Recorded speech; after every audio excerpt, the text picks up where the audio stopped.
আমাদের ইলাহ যেহেতু আল্লাহ, মাহবুদ যেহেতু আল্লাহ, সুতরাং আমরা আল্লাহর ইবাদত করব। এই জন্যই আল্লাহ তাআলা আমাদেরকে বানাইছেন পৃথিবীতে। আল্লাহ তাআলা আমাদেরকে এই জন্যই পাঠাইছেন যে আমরা আল্লাহর ইবাদত করব। এখন আমরা সেই ইবাদত যখন আল্লাহর করব, ইবাদত করতে গেলে সর্বপ্রথম যে জিনিসটা আমার আপনার দরকার তা হচ্ছে শিক্ষা। শিক্ষা ছাড়া আপনি যদি কোনো ইবাদত করেন, সেই ইবাদতের কোনো দাম নাই, আর আপনি পারবেনও না। যে কোনো শিক্ষায় আপনি, যে কোনো ইবাদতে আপনি করেন না কেন, প্রথমে আপনার শিক্ষা লাগবে।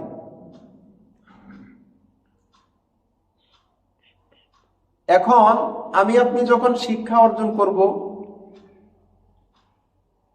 প্রত্যেকটা বিষয়ের দুইটা দিক আছে, একটা ভালো দিক, একটা খারাপ দিক, একটা পজিটিভ, একটা নেগেটিভ।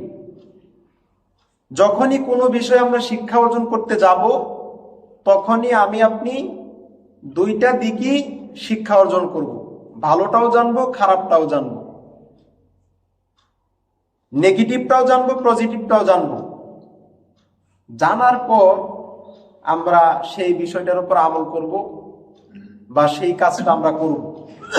যেমন ধরেন তাওহীদ, তাওহীদের বিপরীত হচ্ছে শিরিক। তাওহীদ হচ্ছে সত্যের পথ, শিরিক হচ্ছে মিথ্যার পথ। ঠিক তেমনি ঈমান, ঈমান হচ্ছে সত্যের পথ, আর ঈমানের বিপরীত হচ্ছে কুফর। কুফর হচ্ছে মিথ্যার পথ। এরকম ভাবে ইবাদত, ইবাদত হচ্ছে আল্লাহর দেওয়া ইবাদত, সঠিক পথ, আর ইবাদতের বিপরীত হচ্ছে বেদাত। বেদাত হচ্ছে মিথ্যার পথ। এরকম ভাবে আমরা প্রত্যেকটা বিষয়ে যদি দেখি, তাহলে প্রত্যেকটা বিষয়ের সাথে ভালো খারাপ মিশিয়ে আছে। আমাকে ভালোটাও জানতে হবে, খারাপটাও জানতে হবে, তাহলে আমরা সম্পূর্ণ শিক্ষাটা অর্জন করতে পারবো। এখন আমি যদি আপনাদেরকে শুধু তাওহীদের কথাই বলি, শিরকের কথা না বলি, তাহলে আপনি বুঝবেন না বিষয়টা। ঈমানের কথাই যদি বলি, কুফরের কথা যদি না বলি, তাহলে আপনি বিষয়টা বুঝবেন না। ইবাদতের কথাই যদি বলি, বেদাত সম্পর্কে যদি আমি আপনাকে না জানাই, আপনি না জানেন, না শিখেন, তাহলে আপনার সেই বিষয়টার মধ্যে কোনোই ফায়দা হবে না। আপনি ভালোটা জানছেন কিন্তু খারাপটা জানেন নাই। ভালোটা করতে গিয়ে খারাপটা না জানার কারণে একসময় আপনি খারাপটাও করে ফেলবেন। এই জন্য দুটোটাই করতে হবে। আল্লাহ সুবহানাহু ওয়া তাআলা তিনি সমস্ত কিছু সৃষ্টি করছেন, কিছু সৃষ্টি করছেন ভালো, কিছু সৃষ্টি করছেন খারাপ। খারাপটা সৃষ্টি করছেন এই জন্যই যাতে করে খারাপটা সম্পর্কে তুমি জেনে বুঝে সতর্ক থাকতে পারো। যেমন এই যে আমরা কারেন্ট ব্যবহার করতেছি, এই কারেন্ট দ্বারা আমরা উপকার পাই, আলো পাই, কিন্তু কারেন্টের ভিতরে কি আছে? আগুন আছে। এই থেকে আমরা সতর্কতা অবলম্বন করি, বাঁচার জন্য চেষ্টা করি, যাতে করে কারেন্টে আমাদের হাত না লাগে। কিন্তু আমরা সেই ক্ষতিকর জিনিস থেকে আমরা কি পাচ্ছি? উপকার পাচ্ছি, আলো পাচ্ছি। তো এরকম ভাবে যদি আমি আপনি ইবাদত সম্পর্কে শিক্ষা অর্জন করতে চাই, তাহলে ভালোটাও শিক্ষা অর্জন করব, পাশাপাশি নেগেটিভ যে সাইডটা আছে, মন্দ যে সাইডটা আছে, ওইটাও আমরা শিক্ষা অর্জন করব। মুহতারাম হাজিরিন, আমাদের সমাজে একটা কথা আছে যে ভাবিয়া করিও কাজ, করিয়া ভাবিও না। এটা কেন বলা হয়? ভাবিয়া করিও কাজ এই জন্যই বলা হয়, যে কাজটা তুমি করতে যাবা, সেই কাজটা ভেবে চিনতে, জেনে বুঝে তারপর তুমি সেই কাজটা করো। তুমি একটা কাজ হঠাৎ করে ফেলছো, একজনের দেখা দেখি করে ফেলছো, একজনের দেখা দেখি কোনো একটা বিষয় তুমি বলে ফেলছো, কিন্তু তুমি সেই বিষয়টা, সেই কাজটা কখনো ভাবাও নাই, চিন্তাও করো নাই, জানাও নাই, শিক্ষা অর্জনও করো নাই। এজন্য যে কোনো কাজ আমি আপনি করব, ভেবে চিনতে, জেনে বুঝে তারপর করব, প্রত্যেকটা কাজ। মুহতারাম হাজিরিন,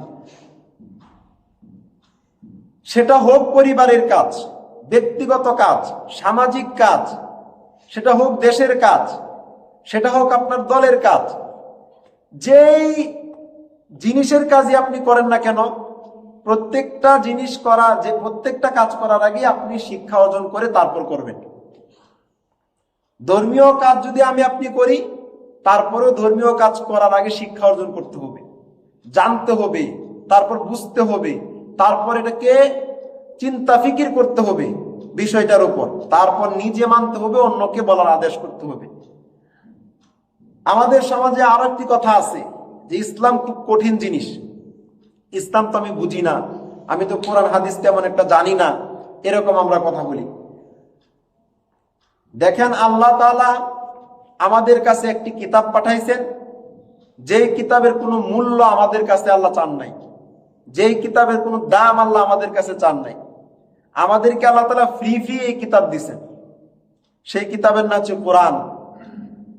যদি আল্লাহ আমাদের কাছে বিনিময় চাইতেন, কোরআনের দাম চাইতেন, আমরা সারা পৃথিবী বিক্রি করলেও, যদি আমাদেরকে সারা পৃথিবী বিক্রি করার আল্লাহ তাআলা ক্ষমতা দিতেন, আমরা সারা পৃথিবী বিক্রি করেও সেই কোরআনের দাম দিতে পারতাম না।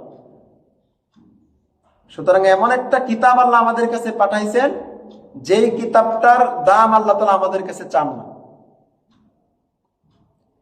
সেই কিতাবটা আল্লাহ সহজ করে পাঠাইছেন, সেই কিতাবটা আল্লাহ তাআলা বুঝার জন্য সহজ করে দিয়েছেন, জানার জন্য সহজ করে দিয়েছেন, সেই কিতাবটা মুখস্থ করার জন্য সহজ করে দিয়েছেন, মানে সর্বদিক থেকে সহজ করে দিয়েছেন কোরআনকে। সুবহানাল্লাহ। যদি আপনি ইসলামকে বুঝতে চাই, তাহলে মুহাম্মদ সাল্লাল্লাহু আলাইহি ওয়াসাল্লামের দিকে লক্ষ্য করুন। তিনি বলছেন, ইন্নাল্লাহা ফারাদা ফারাইদ, নিশ্চয় আল্লাহ তাআলা কিছু জিনিসকে ফরজ করেছেন। কিছু জিনিসকে কি করছেন? ফরজ করেছেন। ফালা তুদাইয়ুহা, তোমরা সেই ফরজগুলো আদায় করো। যেগুলো আল্লাহ ফরজ করেছেন সেগুলো তোমরা পালন করো, সেগুলো তোমরা মানো।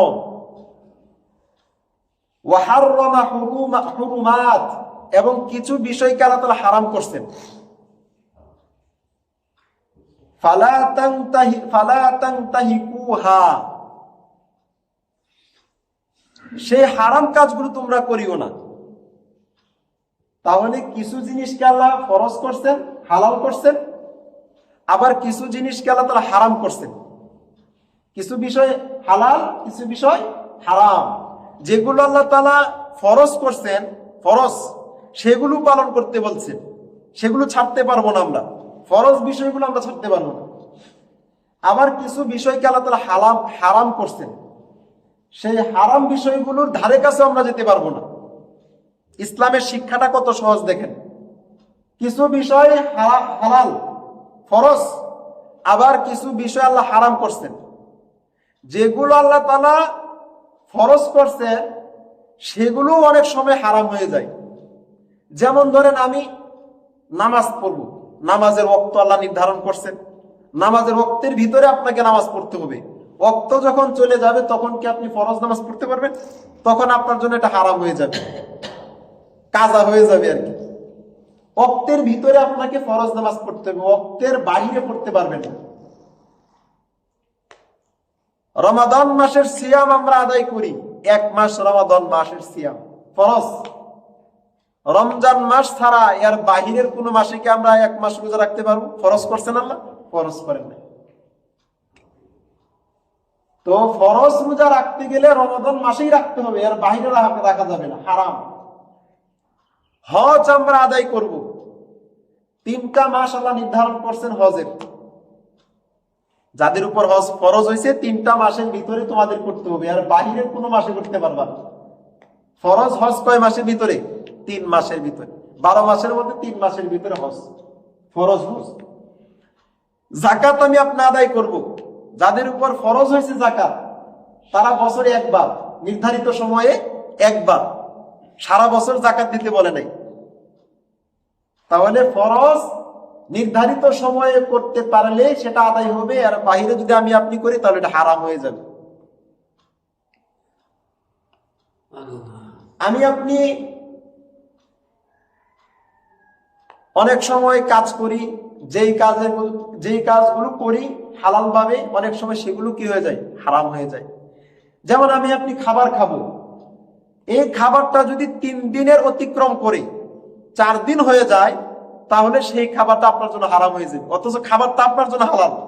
আপনি ভাত খাবেন, পানি খাবেন, সেই পানি ভাতটা আপনার জন্য হালাল, কিন্তু 3 দিনের অতিক্রম হয়ে গেলে সেই পানিটা আপনার জন্য হারাম হয়ে যাবে। মোহতারাম হাজিরিন, আল্লাহ সুবহানাহু ওয়া তাআলা তিনি সুন্দরভাবে ইসলামকে মানুষের কাছে প্রকাশ করছেন সহজভাবে। তাহলে ইসলামের কিছু বিষয় হয়েছে ফরজ হালাল, কিছু বিষয় হয়েছে হারাম।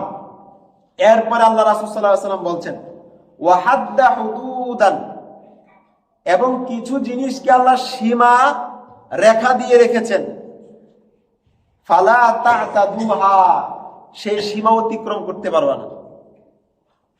মানে সীমা আল্লাহ রেখা দিয়েছেন, সীমানা, এই সীমানার বাহিরে তোমরা যাবা না। সেই সীমানা কি? যেমন আপনি বিয়ে করছেন, আপনি নিজের স্ত্রী রেখে অন্য কোনো গাইরে নারীর সাথে আপনি সম্পর্ক করছেন, এটা আপনার সীমা অতিক্রম করা হলো। আল্লাহ যে বিধান দিছে, আল্লাহর যে কথাগুলো রয়েছে, সেই কথার বাহিরে যদি আপনি অন্য কোনো পথ, অন্য কোনো মত, অন্য কোনো দিন তালাশ করেন, আপনি সীমানার বাহিরে চলে গেলেন, সীমানা অতিক্রম করলেন আপনি। এরকম ভাবে যে সমস্ত কোরআনের ভাষায়, হাদিসের ভাষায় সীমানা দেওয়া হয়েছে, ওই সীমানার বাহিরে তোমরা যাবা না। ওয়াসাকাতা আন আশিয়া মিন গায়রি নিসিয়ান ফালা তাবহাতু আনহা, এবং কোন কোন বিষয়ে আল্লাহ তাআলা নিজে ইচ্ছাকৃতভাবে চুপ রয়েছেন। কিছু কিছু বিষয় আল্লাহ তাআলা ইচ্ছাকৃতভাবে কি হয়েছেন, চুপ রয়ে গেছেন। আল্লাহ কিছু কিছু বিষয় সম্পর্কে বলেন নাই। সুতরাং যে বিষয়ে আল্লাহ চুপ থেকেছেন, কথা বলেন নাই, নীরব থেকেছেন, তোমরা সেই বিষয়ে কি করো না, তর্ক বিতর্ক করো না। আহা, নফল, সুন্নত, মুস্তাহাব আমল নিয়ে আমরা যতটা বাড়াবাড়ি করি, তর্ক বিতর্ক করি, আমার দেশে এটা অতিরিক্ত হয়ে গেছে। যে বিষয়ে আল্লাহ কোনো কথাই বলেন নাই, চুপ থেকেছেন, তোমরা সেই বিষয়ে কি করো না, বাড়াবাড়ি করো না, তর্ক বিতর্ক করো না। ফরজ যে বিধানগুলো আমি দিয়েছি সেগুলো পালন করো, যেগুলো আমি হারাম করেছি সেগুলো মানো, যেগুলো আমি হারাম করেছি সেগুলো থেকে তোমরা দূরে থাকো, যেগুলো আমি সীমা রেখা দিয়েছি সে সীমা অতিক্রম করিও না।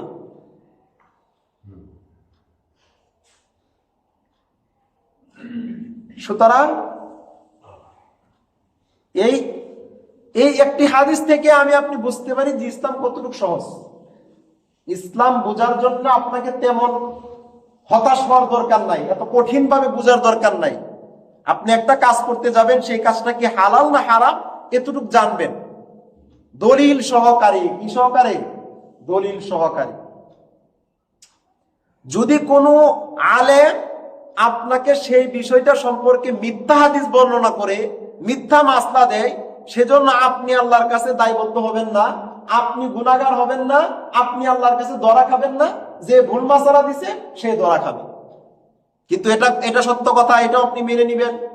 যদি আপনার সেই কাজের বিপরীত সত্য এসে যায়, যদি কেউ বলে যে ভাই আপনি এই কাজটা কেন করতেছেন, এই কাজটা তো ইসলামে এভাবে আসে নাই, তখন আপনি তার কাছে জিজ্ঞাসা করবেন, আমি তো মুখের কাছ থেকে মাসলা জিজ্ঞাসি, সে বলছে এটা, এখন আপনি বলতেছেন তার বিপরীত, এখন আমি কোনটা করব? যে আপনার ভুলটা ধরছে সে আপনাকে দলিল দিবে, আর যে আপনাকে শিখাইছে সেও আপনাকে দলিল দিবে। দলিল তালাশ করবেন। কি তালাশ করবেন? দলিল তালাশ করবেন। তারপর যদি আপনি সত্যটা মেনে নিতে পারেন, ভুলটা সংশোধন করে নিতে পারেন, তাহলে আপনার সেই আমলটা সঠিক হবে। জানার আগ পর্যন্ত, না জানার আগ পর্যন্ত আপনি করেন, কোনো সমস্যা নাই, কিন্তু জানার পরে আর ভুল কাজ করতে পারবেন না। মুহতারাম হাজিরিন, সুতরাং ইবাদত করতে গেলে, কাজ করতে গেলে আপনার সর্বপ্রথম কিসের দরকার? শিক্ষার দরকার। আপনি শিক্ষা অর্জন করতে হবে। শিক্ষা আপনাকে করতেই হবে, যে কোনো কাজই আপনি করেন। সঠিক শিক্ষা, কিসের শিক্ষা? সঠিক শিক্ষা, সত্যের শিক্ষা আমরা অর্জন করব। আমি আপনি যদি শিক্ষা অর্জন না করি, আমরা মনে করতেছি যে আমল তো করতেই আছি, শিক্ষার কি প্রয়োজন? শিক্ষার কতটুকু প্রয়োজন এটা দুনিয়াতে আমি আপনি বুঝবো না, মরার পরে বুঝবো। শিক্ষার যে কতটুকু প্রয়োজন, গুরুত্ব, এটা আমি আপনি দুনিয়াতে বসে বুঝবো না, বুঝবো কোথায়? মরার পরে, মৃত্যুর পর। মোহতারাম হাজিরিন,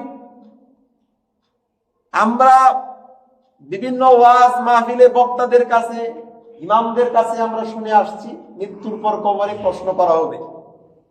ফেরেশতা এসে জিজ্ঞাসা করবে যে তোমার রব কে, তোমার দিন কি, তোমার নবী কে, রাসূল কে, এরকম প্রশ্ন করবে তিনটা। আমি আপনি শুনেছি এটা। আমি আপনি যখন কবরে থাকব, এই কবরের মধ্যে দুই রকমের মানুষ থাকবে। কবরের ভিতরে কয় রকমের মানুষ থাকবে? দুই রকমের মানুষ থাকবে।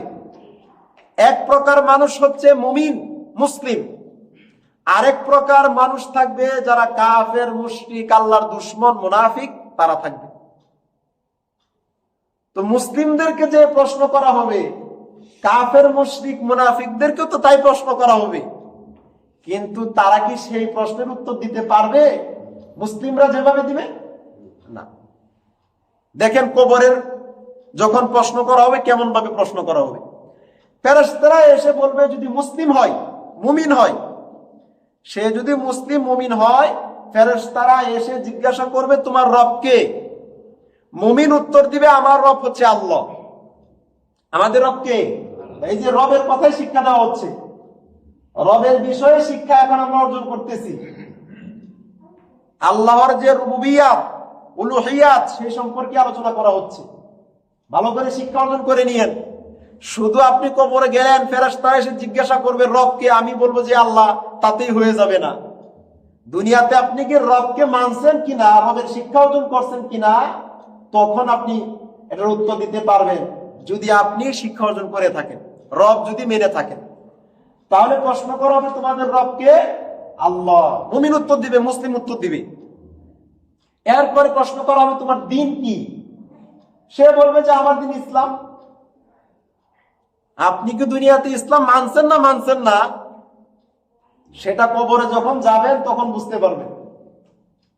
কারণ রাসূল সাল্লাল্লাহু আলাইহি ওয়াসাল্লাম বলছেন, কবরের ফিতনা এতটা ভয়ঙ্কর ফিতনা, দাজ্জালের ফিতনার চাইতে কঠিন ফিতনা কবরের ফিতনা।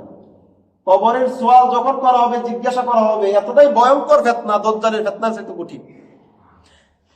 এজন্য সাহাবায়ে কেরাম তিনারা কবর, এই জাহান্নামের শাস্তির কথা শুনলে এতটা তারা কাঁদতেন না, এতটা তাদের অন্তরে ভয় জাগতো না, যতটুক তাদের ভয় জাগতো কবরের কথা শুনলে। কবরের পাশ দিয়ে যখন সাহাবায়ে কেরাম হাঁটতেন, তখন তাদের অশ্রু আর অশ্রু চোখের মধ্যে। সাহাবায়ে কেরাম জিজ্ঞাসা করতেন যে আপনি জাহান্নামের কথা শুনলে এত কাঁদেন না, তো কবরের দিকে আপনি তাকালে এত কান্না করেন কেন? সাহাবায়ে কেরাম বলতেন যে কবর হচ্ছে মুমিনদের জন্য প্রথম ঘাঁটি।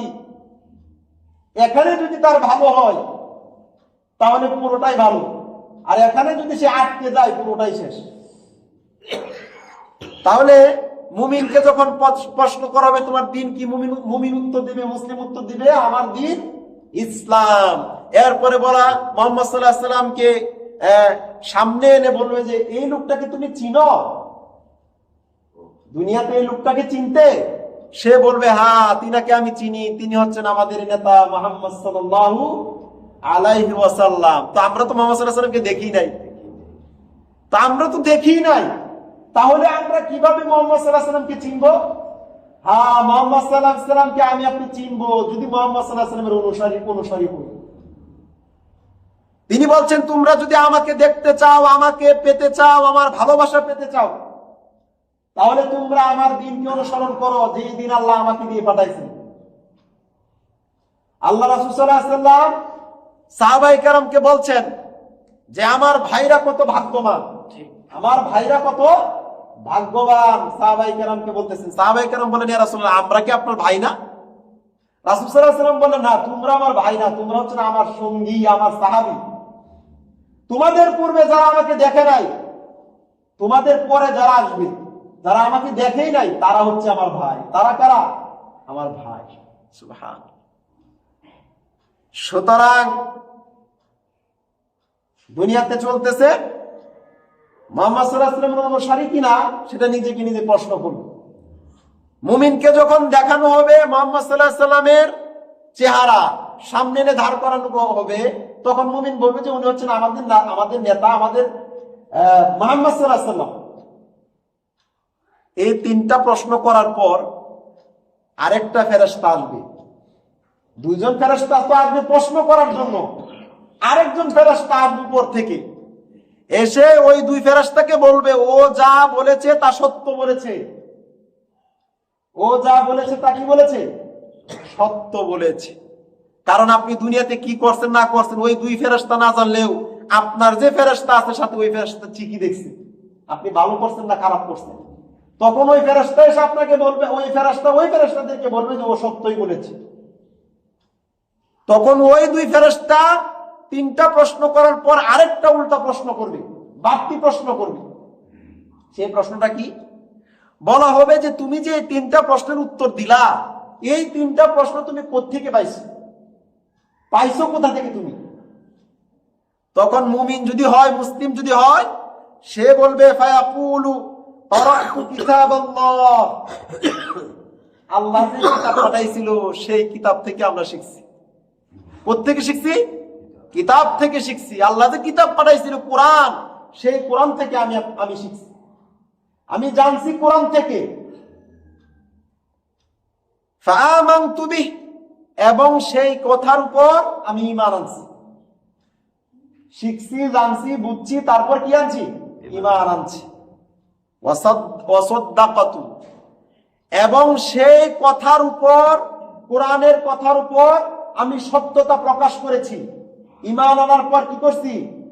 আমি তা মেনে নিয়েছি, তা আমি প্রতিষ্ঠা করার জন্য, কায়েম করার জন্য সমাজের মধ্যে, নিজের মধ্যে, পরিবারের মধ্যে আমি সদা সর্বদা চেষ্টা করেছি। ওয়াসাদ্দাকাতু, আল্লাহর কিতাবকে কায়েম করার জন্য, প্রতিষ্ঠা করার জন্য আমি দিনরাত 24 ঘন্টায় চেষ্টা করছি।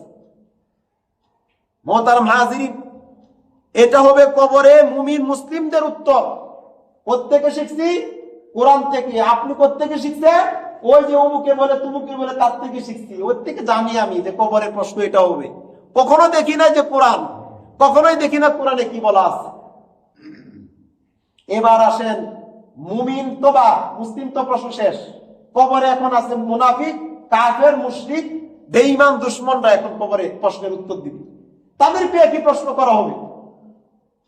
তারা প্রশ্নের উত্তর দিবে ঠিক যে আমাদের রব আল্লাহ, আমাদের দিন ইসলাম, এরপর আমাদের নেতা মুহাম্মদ সাল্লাল্লাহু আলাইহি ওয়াসাল্লাম, মুনাফিকরা উত্তর দিবে ঠিক। কিন্তু ঠিক ওই আগের মতো একজন ফেরেশতা যেরকম এসে বলছিল, ওই রকম আরেকজন ফেরেশতা এসে দুই ফেরেশতাকে বলবে, ও যা বলছে সব মিথ্যা বলছে, ও যা বলছে সব কি বলছে? মিথ্যা বলছে।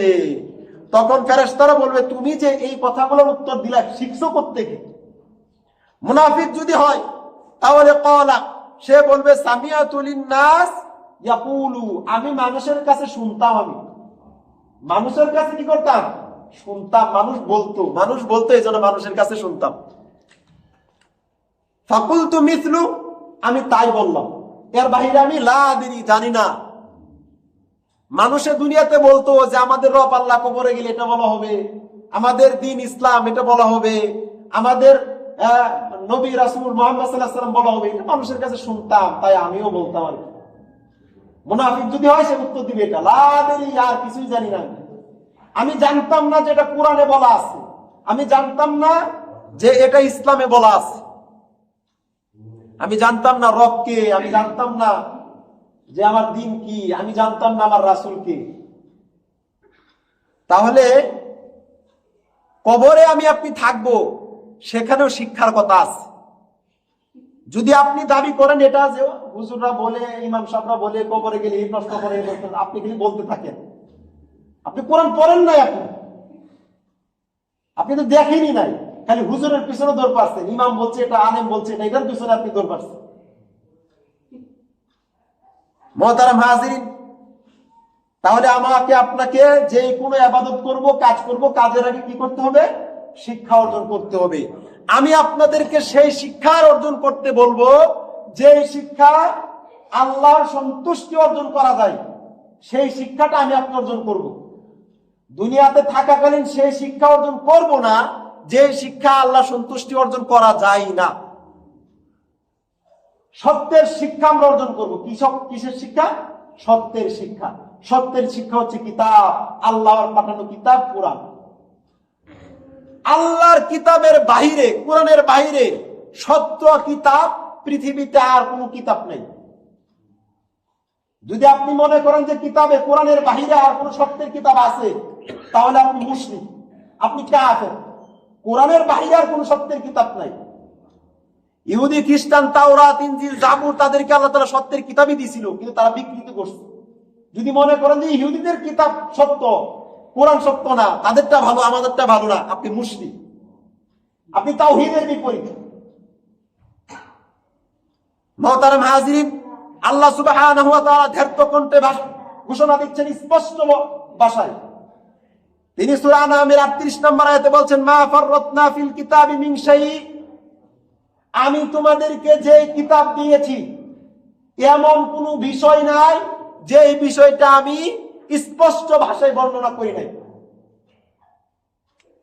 এমন কোন বিষয় আমি বাদ দিই নাই যে বিষয়টা আমি এই কোরআনে বলি নাই। আপনি কোন বিষয়টা বলবেন? যে বিষয়টাই বলবেন, প্রত্যেকটা বিষয়টা আল্লাহ তাআলা স্পষ্টভাবে বর্ণনা করছেন। তিনি সূরা নাহালের 89 নম্বর আয়াতে বলছেন, ওয়ানাজ্জালনা আলাইকাল কিতাবা তিবয়ানাল লিকুল্লি শাই, নিশ্চয় আমি তোমাদের কাছে যেটা নাজিল করছি, কোরআন নাজিল করছি, সেই কিতাব তিবয়ানাল লিকুল্লি শাই, ব্যাখ্যা করে করে স্পষ্ট বর্ণনা আমি দিয়েছি, ব্যাখ্যা করে করে। মুহতারাম হাজিরিন, তাহলে সত্যের কিতাব হচ্ছে কোরআন। এই কোরআনের মধ্যে এমন কোনো কিছু আল্লাহ বাদ দেয় নাই, এমন কোনো কিছু বলে নাই যেটা আপনি পাবেন না। সমস্ত কিছু আল্লাহ তাআলা বলছেন। এই কথার উপর আপনাকে বিশ্বাস রাখতে হবে। আপনি বিষয় জানেন বা না জানেন, আপনি অনেক বিষয় জানেন না, আমিও জানি না, কিন্তু আপনাকে এই বিশ্বাস রাখতে হবে সমস্ত কিছু এই কোরআনের মধ্যে বলা আছে, সমস্ত কিছু। যদি আপনি এই বিশ্বাস না রাখতে পারেন, আপনি মুশরিক হয়ে যাবেন। আর প্রত্যেকটা বিষয় আল্লাহ খুলাসা ভাবে একেবারে তিবিয়ান ব্যাখ্যা করে করে করে আল্লাহ বলেছে। আজকে আপনি ব্যাখ্যা বুঝি না, কোরআনের আয়াত তরজমা শুনলাম আর মনে করব যে এটাই মানতে হবে, না, আপনাকে কোরআনের আয়াতের ব্যাখ্যা সহকারে শুনতে হবে। হাদিস শুধু শুনলাম আর খালি এটাই প্রচার করলাম, এটাই মানলাম না, হাদিসের ব্যাখ্যা সহকারে আপনাকে শুনতে হবে। হাদিসের ব্যাখ্যাটা কি? এরপর আল্লাহ বলছেন, ওয়াহুদা ওয়া রাহমাতা ওয়া বুশরা লিল মুসলিমিন, এই কিতাবের মধ্যে আমি সঠিক শিক্ষা রেখেছি এবং আমি রহমত রেখেছি। রহমত কোথায়? কিতাবের মধ্যে রহমত আছে, কোরআনের মধ্যে। পৃথিবীর আর কোনো কিতাবের মধ্যে রহমত নাই। ওয়া বুশরা লিল মুসলিমিন, আর মুসলিমদেরকে আপনি সুসংবাদ দেন। সুসংবাদ কাদের জন্য? মুসলিমদের জন্য সুসংবাদ কোরআনের মধ্যে আছে। মুহতারাম হাজিরিন, ওয়ান জাবির রাদিয়াল্লাহু তাআলা থেকে বর্ণিত, তিনি বলছেন, আনিন নবী সাল্লাল্লাহু আলাইহি ওয়াসাল্লাম, রাসূলুল্লাহ সাল্লাল্লাহু আলাইহি ওয়াসাল্লাম থেকে বর্ণনা করেছেন, ক্বালা, নবী সাল্লাল্লাহু আলাইহি ওয়াসাল্লাম বলছেন, কুরআনু শাফিউন, শুনো, কোরআন হচ্ছে সুপারিশকারী। কোরআন কি কারী? সুপারিশকারী। মুশাফফাউন, কোরআন যার পক্ষে সুপারিশ করবে সেই সুপারিশ কবুল করা হবে। তাহলে কোরআন হচ্ছে সুপারিশকারী, যার পক্ষে সুপারিশ করবে সেই সুপারিশ কি করা হবে? কবুল করা হবে। ওয়ামাহিনুন মুসাদ্দাক, এবং কোরআন হচ্ছে মিথ্যাকে সত্য দ্বারা প্রতিবাদকারী। মিথ্যাকে সত্য দ্বারা প্রতিবাদকারী কে? কোরআন। কোরআন, ওই যে কোরআন আপনি ঘরে রেখে দিচ্ছেন, যে কোরআন আপনি পড়েন না বছরে একবার, ওই কোরআন হচ্ছে মিথ্যাকে সত্য দ্বারা প্রতিবাদকারী। আপনি মিথ্যাকে প্রতিবাদ করব, অন্যায়ের প্রতিবাদ করব, সেটা আমাকে কোরআন দিয়েই করতে হবে। কোরআনের বাইরে দিয়ে আপনি অন্যায়ের প্রতিবাদ করতে পারবেন না। মুহাম্মদ সাল্লাল্লাহু আলাইহি ওয়াসাল্লামের অন্যায়ের প্রতিবাদ করছেন, মিথ্যাকে ধূলিসাৎ করছেন, সমস্ত মিথ্যা মত, মিথ্যা পথ, মিথ্যা দলকে ধ্বংস করছেন কোরআন দ্বারা। কি দ্বারা? কোরআন দ্বারা। তিনি কোরআনের জন্য মার খেয়েছেন। মুহাম্মদ সাল্লাল্লাহু আলাইহি ওয়াসাল্লামের দাম কোরআনের চাইতে বেশি না, কোরআনের দাম সবচেয়ে বেশি, কোরআনের দাম। তাহলে ওয়ামা হিলুম মুসাদ্দাক, মিথ্যাকে সত্য দ্বারা প্রতিবাদকারী হচ্ছে কোরআন। মান জাআলাহু আমামাহু কাদাহু ইলাল জান্নাহ, যে ব্যক্তি কোরআনকে সামনে রাখবে, কোরআনকে সামনে রাখবে, সেই কোরআন তাকে জান্নাতে নিয়ে যাবে। ওয়া মান জাআলাহু খালফাহু সাকাহু ইলান নার, আর যে ব্যক্তি কোরআনকে পিছনে রাখবে, কোরআন তাকে জাহান্নামে নিয়ে যাবে। এই সামনে রাখা মানে কি? মানে আপনার জীবনের প্রত্যেকটা কাজ, প্রত্যেকটা কথা কোরআন অনুযায়ী হতে হবে। এটাই হচ্ছে কোরআনকে সামনে রাখা। আপনি কোরআনকে অবজ্ঞা করবেন, কোরআনকে মানবেন না, আপনার দল, আপনার মত, আপনার ইচ্ছাকেই বেশি প্রাধান্য দিবেন কোরআনের চাইতে, আপনি কোরআনকে পিছনে রাখছেন, ওই কোরআনই আপনাকে জাহান্নামে নিবে। মুহতারাম হাজিরিন, ভয়ঙ্কর আরেকটি কথা আপনি শুনি। যেহেতু কোরআন আমাদের কাছে আছে, কোরআন তো আমাদের বাহিরে নাই, কোরআন আমাদের ভিতরে আছে। এরপরে রাসূল সাল্লাল্লাহু আলাইহি ওয়াসাল্লাম বলছেন, ওয়ান ওমর ইবনুল খাত্তাব, খাত্তাবের পুত্র ওমর। উমরের নাম শুনি নাই আপনি? খাত্তাবের পুত্র ওমর, খাত্তাবের বেটা ওমর। কোন উমর? এই যুগের ছেলে মেয়েরা উমরকে বলতে, উমরের নাম শুনলে তারা বুঝে যে উমর একজন সাহাবী ছিল মাত্র, কিন্তু তারা ওই উমরকে চিনে না যে উমর মুহাম্মদ সাল্লাল্লাহু আলাইহি ওয়াসাল্লামের কল্লা কাটতে চাইছিল। ওরা ওই উমরকে চিনে না যে উমরের ভয়ে শয়তান, কাফের, মুশরিক, মুনাফিক, আল্লাহর দুশমনরা ভয়ে ধার ধার করে কাঁপতো, তারা সেই উমরকে চিনে না। যে উমরে ইসলামের সর্বপ্রথম মুহাম্মদ সাল্লাল্লাহু আলাইহি ওয়াসাল্লামে যে কাজটা সর্বপ্রথম দেওয়া হয়েছিল তাওহীদের পরে, সেটা হচ্ছে তাকবীর, আল্লাহর বরত্ব দাও জমিনে। মুহাম্মদ সাল্লাল্লাহু আলাইহি ওয়াসাল্লাম আল্লাহর বরত্ব দেওয়ার পর সাহাবাদের মধ্যে প্রকাশ্যে যে ব্যক্তিটা সর্বপ্রথম আল্লাহর তাকবীর দিয়েছেন, সেই ব্যক্তির নাম হচ্ছে উমর। সেই ব্যক্তির নাম কি? উমর। তাওহীদের পরে কি আমি আপনি জানি যে লা ইলাহা ইল্লাল্লাহ বলার পরে হইছে নামাজ, রোজা, হজ, যাকাত, এগুলো আল্লাহ তাআলা আমাকে দিয়েছেন না। কালিমা লা ইলাহা ইল্লাল্লাহ এটা বলার পর আপনাকে সর্বপ্রথম যে কাজটা করতে হবে সেটা হচ্ছে আল্লাহর বরত্ব প্রকাশ করো আল্লাহর জমিনে, তাকবীর দাও।